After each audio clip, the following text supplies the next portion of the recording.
Bonjour à tous, on se retrouve pour une première vidéo qui sera une introduction à Talend Data Integration. Donc Talend Data Integration, c'est un outil de type ETL. Donc on va voir ensemble ce qu'est un ETL et puis ensuite je vous présenterai l'outil rapidement donc pour une première prise en main. Alors un ETL, c'est très simple. C'est un processus en trois étapes. Donc extract, transform et load. Extract, ça consiste à la collecte de différents types d'informations, donc que ce soit de bases de données, d'API, de fichiers, etc. Les possibilités sont quasiment infinies, surtout avec les nombreuses, euh, les nombreuses sources de données qu'on a à disposition aujourd'hui. Le transform, ce sont des mécanismes qui permettent de transformer, de regrouper et de purger les données, donc dans le but de les préparer à l'analyse. Et c'est la dernière étape, donc le load. Donc on charge les données soit dans un entrepôt de données, donc DWH, soit dans un data lake, où on pourrait très bien avoir un fichier en sortie regroupant toutes nos données. Donc voilà, processus en trois étapes, extract, transform et load. Et un des ETL donc, que j'utilise maintenant depuis quelques années s'appelle Talend Data Integration. Donc c'est un outil qui est téléchargeable gratuitement donc, sur le site de Talend. Donc vous allez sur cette URL là, vous allez dans Downloads, Free Products, parce qu'il y a également des versions entreprises. Et puis vous avez ici, donc c'est le premier Open Studio for Data Integration, c'est l'ETL de Talend. Alors vous cliquez dessus, vous suivez l'installation, il n'y a rien de bien compliqué. Au niveau des prérequis, c'est pareil, c'est assez simple. Donc c'est disponible sur les systèmes Linux, Windows et Mac. Et il faut avoir le JDK installé, au minimum la version 8, ou de l'OpenJDK d'ailleurs. Au minimum la version 8 et il est recommandé d'avoir la version 11. Voilà, donc vous faites l'installation, vous choisissez le dossier dans lequel vous l'installez. Moi je l'ai installé dans tuto et voilà. Et ensuite vous avez un dossier donc, qui apparaît TOS, etc. Et là-dedans vous retrouvez l'exécutable donc pour lancer l'application. Donc vous le lancez.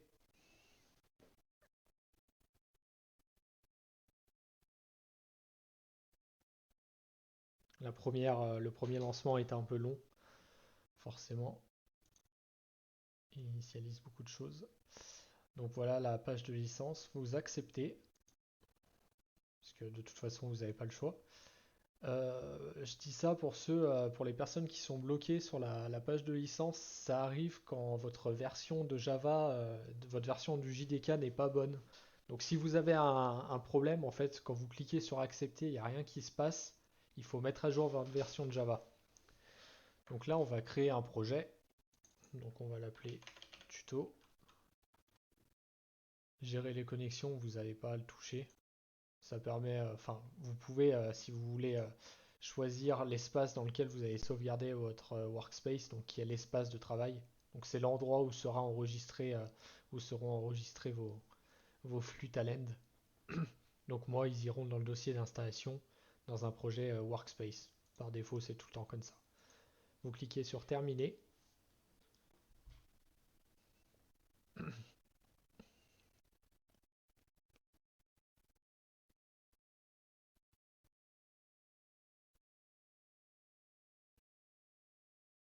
Donc là, c'est ce que je disais, la première initialisation est un peu plus longue puisqu'il va télécharger quelques librairies Java. Donc c'est un outil qui est développé en Java. Donc c'est pour ça qu'on a besoin du JDK. Puis ça génère du code Java, donc pour l'exécuter, derrière il vous faut forcément une version JDK. Hop. Donc là il ouvre une page internet qui vous remercie d'avoir installé l'outil. Vous trouverez sur cette page pas mal de ressources, donc c'est toujours sympa d'avoir ça sous la main. Hop. Et puis ensuite, il vous présente rapidement l'interface, mais je vais le faire avec vous. Donc vous pouvez fermer. Donc là, on voit en bas qu'il met à jour les choses. Voilà. Il vous demande si vous voulez installer maintenant des librairies.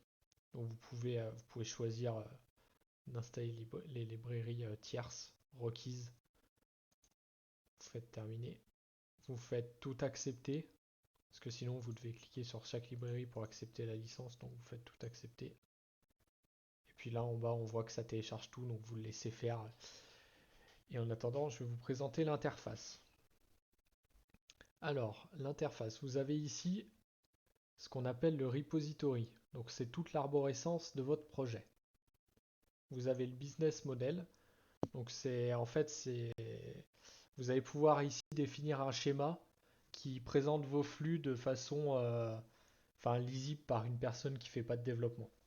Voilà, une personne qui connaît rien à Talend, c'est un business, un processus quoi, de flux qui n'a rien à voir avec Talend, donc vous pourrez en modéliser un.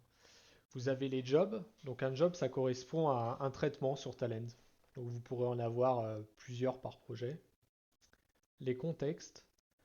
Les contextes, ça permet notamment avec les groupes de contexte, de définir des variables qui seront différentes selon l'environnement sur lequel vous les exécutez, par exemple.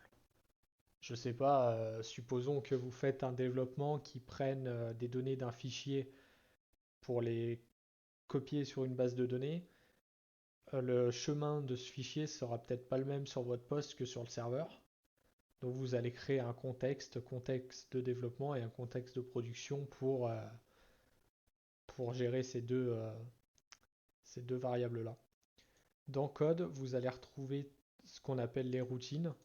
Donc les routines, c'est du code Java donc, qui est mis à disposition. Donc il y a les routines, ce qu'on appelle système, donc qui sont mises à disposition par Talend. Si vous en ouvrez une, en fait c'est tout simplement des fonctions Java. Vous pourrez réutiliser dans vos traitements. Vous pouvez également créer vos propres routines. Voilà, si vous avez quelque chose de répétitif à faire, par exemple des transformations qui ne sont pas gérées par défaut par Talend, vous pouvez étendre les fonctionnalités de transformation en créant une routine, un code Java que vous pourrez appeler dans votre job. Les modèles SQL, personnellement, je m'en suis jamais servi, je ne sais pas trop à quoi ça correspond. Ah ok, bah si j'en ouvre un. Ouais, c'est pour faire de la gestion de base avec des creates et tout ça. Moi, je l'ai jamais utilisé, donc je peux pas approfondir ce point. Vous avez ensuite les métadonnées. Donc ça, c'est assez important. C'est ici que vous allez définir toutes vos connexions. Donc que ce soit en entrée ou en sortie. Donc en E ou en T, pardon. Donc l'extract ou le load, vous allez avoir besoin de définir les entrées et les sorties. Donc vous allez pouvoir le faire ici dans dans vos métadonnées. Donc on voit qu'il y a plusieurs types disponibles. La documentation, ça permet de créer tout simplement une documentation pour votre projet. Donc c'est utile si vous travaillez à plusieurs. Donc voilà pour le repository. Ensuite, vous allez avoir la palette. Donc la palette, ici, il n'y a rien parce qu'on n'a pas créé de job. Donc on va créer un job. Vous venez ici sur job, vous faites clic droit, créer un job, vous définissez son nom. Voilà. Là, il vous met un petit warning en vous disant qu'il est recommandé de ne pas laisser les champs là à vide. C'est tout simplement pour avoir plus d'informations sur le traitement. On va les laisser à vide pour l'instant, on s'en fiche. Voilà, vous avez votre premier job. Et ici, comme il y a un job qui est apparu, on a la palette. Donc la palette, ça regroupe en fait, c'est un annuaire, si on peut dire ça comme ça, qui va regrouper l'ensemble des composants vous permettant d'agir sur vos données. Donc en fait, le processus ETL se met en place dans Talend par l'utilisation de ces composants. Donc vous allez avoir des composants qui permettent de récupérer les données, donc de les lire, des composants qui vont les transformer et des composants qui vont permettre de charger ces données dans des cibles. Donc voilà, par exemple database, hop, on voit là qu'il y a plusieurs composants, donc des connexions JDBC qui vont permettre de lire sur des bases JDBC. Donc input, bah, c'est la récupération, donc la lecture, et output, c'est la sortie, donc c'est pour charger. Donc le E de ETL et le L de ETL. Pour utiliser un composant dans le job, donc ici vous avez ouvert votre job, vous voyez ici First Job. Ici c'est ce qu'on appelle le designer. Pour utiliser un composant, c'est très simple. Vous le prenez de la palette, enfin, vous le cherchez par son nom. Donc tous les composants Talend, ils commencent par T suivi de son nom. Donc moi je sais par exemple que là je vais vous faire travailler sur un fichier CSV. Donc le composant qui gère ça, il s'appelle tfile.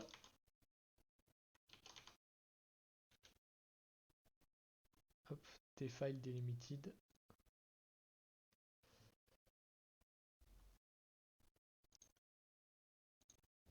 Voilà, tfile input delimited.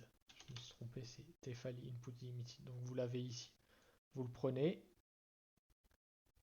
clic droit, enfin clic gauche, pardon.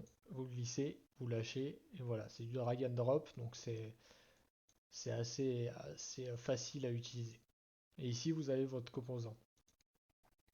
Puis ensuite, vous pouvez en mettre plusieurs, etc. pour créer l'ensemble de votre flux talent. Alors après, il y a une petite astuce pour la palette, pour aller plus vite. Quand vous connaissez déjà le composant que vous voulez utiliser, vous vous mettez sur le designer et vous tapez son nom. Par exemple ici, si on veut le tfile input delimited, je tape tfile et vous voyez, je l'ai dans la liste. Donc après, je peux sélectionner celui que je veux, mais moi c'est celui-là, hop, je fais entrer et je l'ai directement. Voilà, quand on développe pas mal sur Talend, ça permet quand même de gagner du temps par rapport au fait de chercher un composant là et de le glisser. C'est plutôt pas mal. Donc pour en revenir au designer, donc ici vous avez la partie donc développement, donc votre flux, et ici vous avez une fenêtre, enfin un espace avec plusieurs onglets, et en fait ça va correspondre comment dire, aux options de votre flux. Donc on retrouve diverses choses. Le premier onglet donc, que vous allez très souvent utiliser, c'est un onglet qui permet d'exécuter votre traitement. Donc vous le lancez ici et ben, ça va tout simplement compiler et exécuter votre code. Voilà. Alors, sachant qu'ici on est en vue designer, mais derrière vous avez un code Java qui est généré si vous cliquez ici. Voilà, on voit ici que c'est du Java qui est généré. Donc à chaque fois que vous allez glisser un composant graphiquement, en fait ça fait appel à du code Java généré par Talend. Vous ne pouvez pas modifier ici le code Java. On peut faire du Java dans Talend, il y a un composant qui permet de le faire, mais vous ne pouvez pas modifier ce code-là qui est généré. Donc pour en revenir à la fenêtre sous le designer, on retrouve l'exécution simple. Donc vous exécutez votre job et il se lance. L'exécution avec debug, donc c'est pour gérer bah, tout simplement faire du débugage quand vous avez un souci lors de vos développements.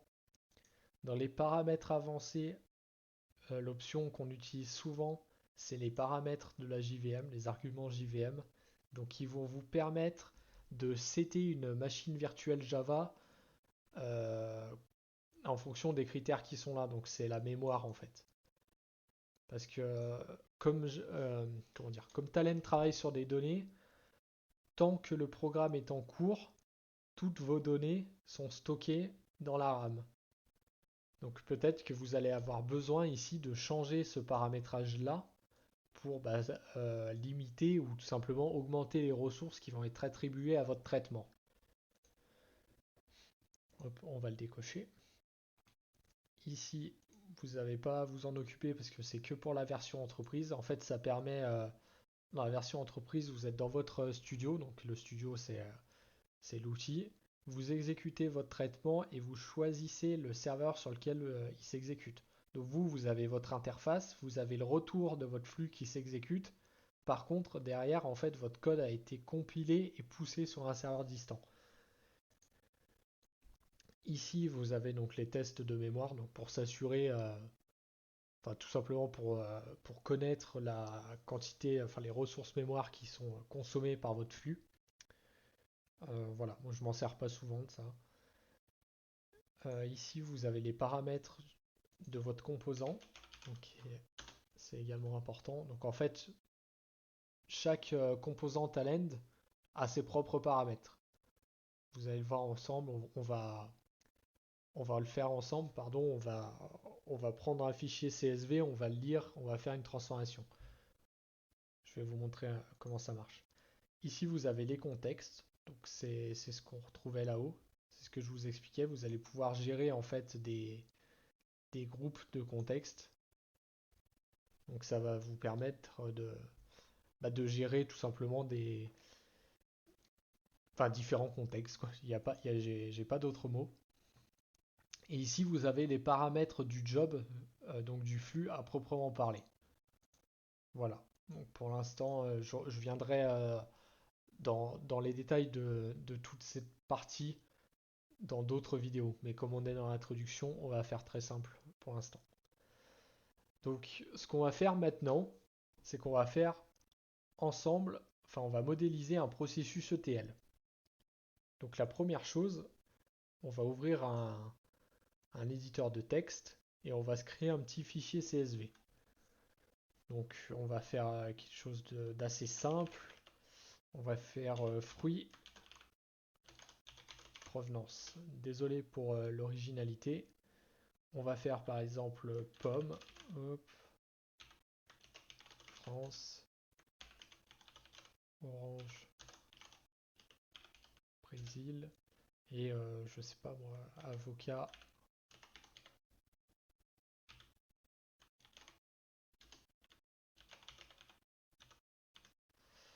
Voilà. Hop. Donc vous avez ici en fait un CSV, enfin on va l'enregistrer en tant que CSV. Hop. Tac. Je vais le mettre moi dans mon. Hop. Moi je vais le mettre juste avant. Hop. Je vais l'appeler tuto input.csv. Donc j'ai mon fichier CSV, donc deux colonnes, les fruits et leur provenance. Maintenant, on va aller lire ce CSV. Donc ça tombe bien, on avait mis tout à l'heure le bon composant. Alors soit je clique dessus une fois et je vais dans composant, soit encore une fois, l'astuce pour gagner du temps, je double-clique et ça m'ouvre directement l'onglet composant du composant, donc pour le paramétrer. Ici, c'est le nom du flux, donc l'endroit où se trouve mon fichier. Mon fichier, moi je l'ai mis à la racine dans tuto. Donc je l'ouvre. Vous voyez là, ça a changé, on a bien le nom de mon fichier. J'ai un en tête, donc ça correspond à la première ligne de mon fichier, c'est ça l'en-tête. Le pied de page, j'en ai pas, et la limite, c'est pour limiter le nombre de lignes, mais pour l'instant, on s'en fiche. Il y a également des options qui permettent des options CSV pour gérer le caractère d'échappement. Par défaut, c'est le point virgule, donc c'est pour ça que j'ai mis un point virgule comme séparateur. Vous avez une option qui permet d'ignorer les lignes vides. Donc, si vous avez ça, par exemple, ça ne posera pas de souci. Mais voilà. Donc là, vous avez dit à Talend où aller lire le fichier. Maintenant, il faut lui dire quoi lire dans ce fichier. Donc, on va paramétrer ce qu'on appelle le schéma. Ici, vous avez un petit bouton là à côté de modifier le schéma. Vous cliquez, vous faites ajouter, parce que dans notre schéma, je le répète, on a deux colonnes, fruits et provenance. Et vous les appelez fruits et provenance. Hop. On est bien en type string. Ici, vous pourrez choisir les types en fonction. Et vous faites OK. Là, vous avez un petit triangle orange. Il vous dit que ce composant devrait avoir des liens de sortie. Bah oui, en fait. On lit le fichier CSV, mais on n'en fait rien. Donc là, si on exécute le...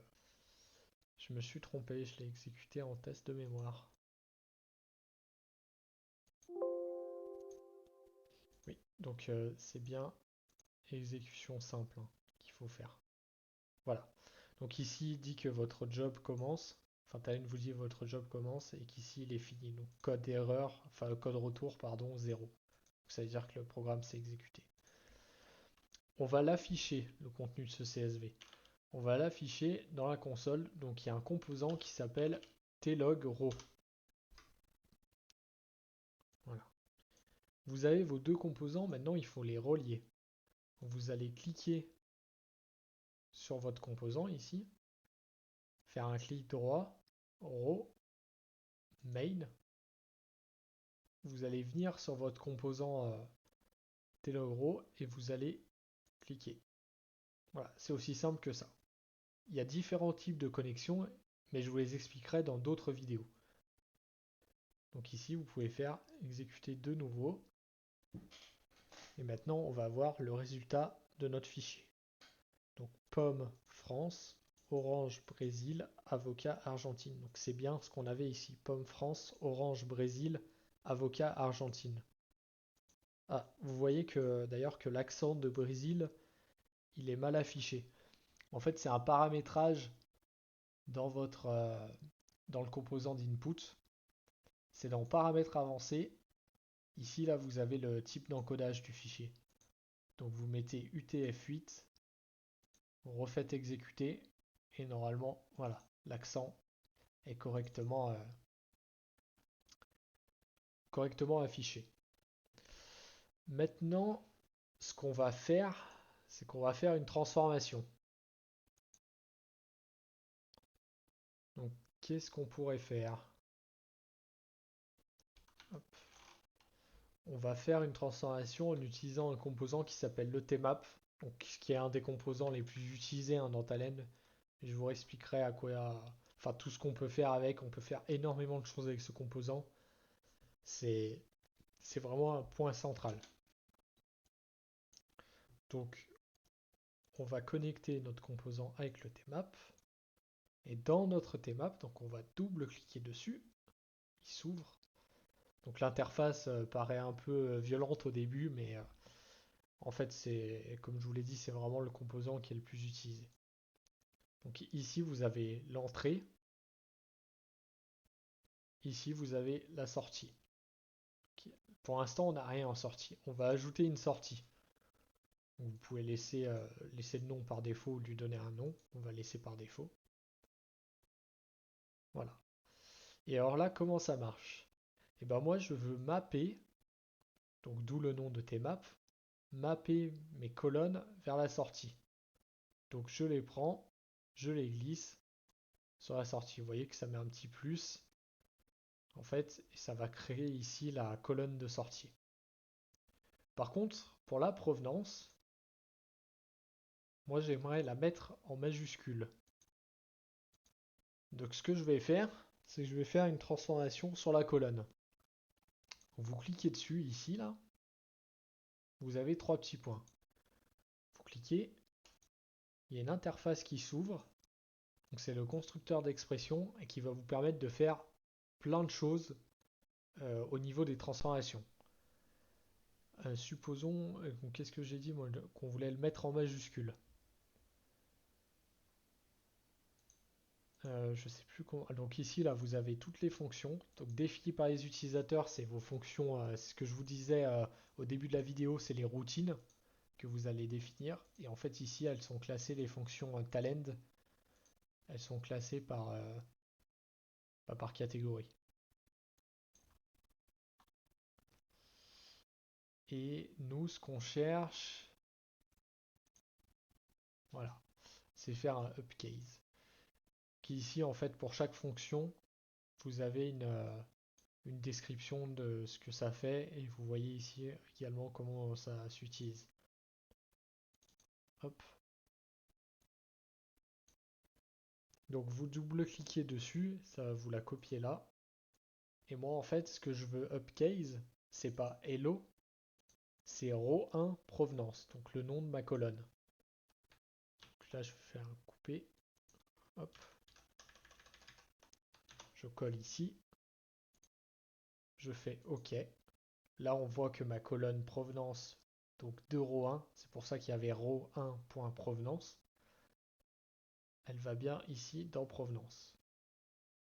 Et il y a une fonction qui est appliquée, donc qui est un upcase. Je fais appliquer, OK. Je réutilise le tlog row, donc on va voir la différence. Je connecte ma sortie, donc output 1, c'est la sortie qu'on a configurée ici.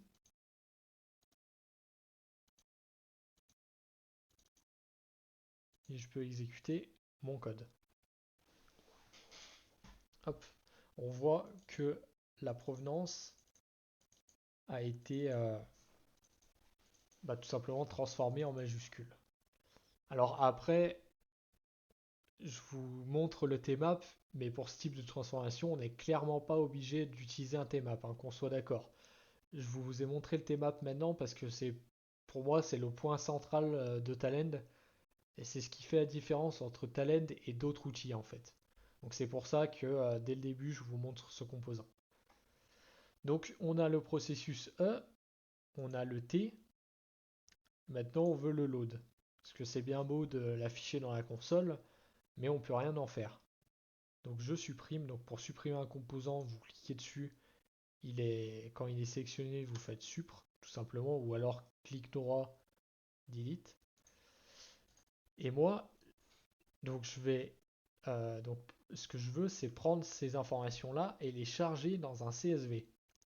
Donc on avait le tfile input delimited, donc on a son opposé, donc qui est le tfile output delimited. Donc on peut le chercher ici, output, et il est ici. Hop. Vous avez une description sur dans la palette, hein, quand vous cliquez sur un objet, vous voyez ici la description là. Donc ça permet de savoir ce que fait un composant. Et si vous n'êtes pas sûr, vous cliquez sur le composant, vous faites F1 et vous avez la documentation en ligne qui s'ouvre. Donc avec tous les paramètres disponibles pour le composant, etc. Il y a des exemples parfois, donc c'est assez bien fait. Alors, je double-clique sur mon composant de sortie pour le paramétrer. Donc là, par défaut, il va me créer un fichier qui s'appelle out, ici, là. Mais moi, en fait, je veux pas qu'il soit créé ici. Je veux qu'il soit créé, voilà, ici. Qu'est-ce que j'ai fait? Ouais, je veux le créer. Moi, je veux le créer ici. En fait, de façon générale, j'évite de mettre des choses dans le workspace. Je préfère laisser tout ce qui est installation dans le workspace et sortir les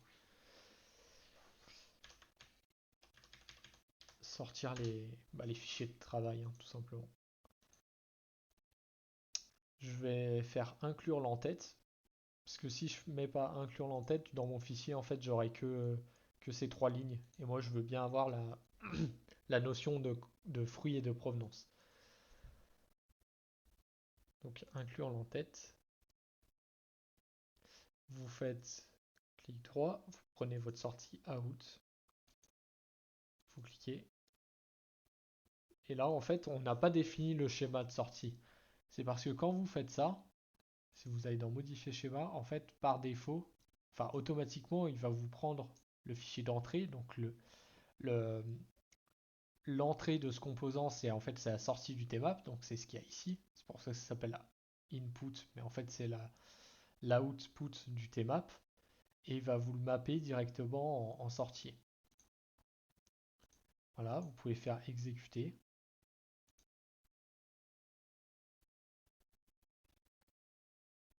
Une petite erreur de compilation. Du coup, ça me permet de vous montrer le type d'erreur. Donc, bah, c'est des erreurs Java, hein. Oui, en fait, c'est ma faute. C'est tout simplement un problème de backslash. Voilà. Hop, vous faites exécuter. Voilà. Donc là, il vous dit en fait que tout s'est bien passé. Et on peut vérifier ça en allant là où on a spécifié le fichier de sortie. Donc là, j'ai un fichier qui s'appelle out. Je clique dessus. Je vais l'ouvrir avec Sublime Text. Et voilà. Donc on voit la différence. Ici, j'ai l'input et ici, j'ai l'output. Donc après la transformation. Voilà globalement pour cette première vidéo sur Talend. Donc j'espère que ça vous a plu, que ça vous a donné envie d'en apprendre plus sur cet outil. Et je vous dis bah, à bientôt et portez-vous bien.